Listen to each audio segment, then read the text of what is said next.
In the Bible, we find one of the most beautiful appeal from God. It says, "Today, if you hear His voice, harden not your heart." Would you like to spend this day with God? Listen to this devotional.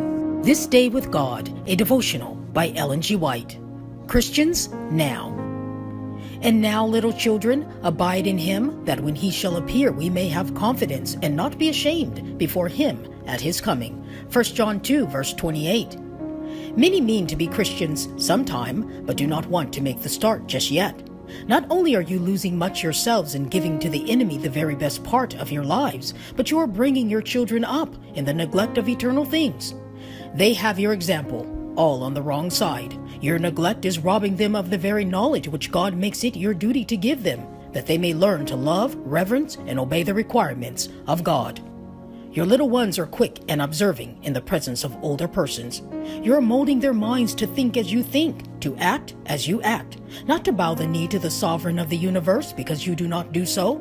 It is bad enough and fearful enough to contemplate the loss of your own souls unless you surrender to God, to contemplate that you are not entering in at the door of salvation yourselves, but it is more terrible to think that you bar the way to the entrance of your children. Forget for once all about your dignity and social position and start out before your children as learners in the school of Christ. Tell them frankly that you have made a mistake in neglecting to acknowledge yourself as a child of God.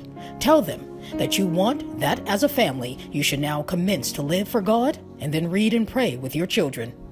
You can have rest and peace only as you find it in Jesus. The world, its maxims, and its customs are the parents of unnumbered sufferings. Many suffer with ungratified wishes. They bind burdens on themselves, their ungratified desires.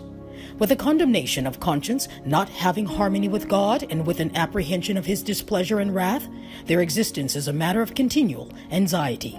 There is a dearth of heavenly consolation in suffering. They are fearful of punishment. There is a fearful foreboding of the future. A ransom has been given for souls, a sacrifice that was infinite, a monarch dying for rebellious subjects, that they may escape from sin, corruption, and misery. They may all receive pardon, purity, and heaven through the great condescension of the Son of God. Come, while mercy's sweet voice invites you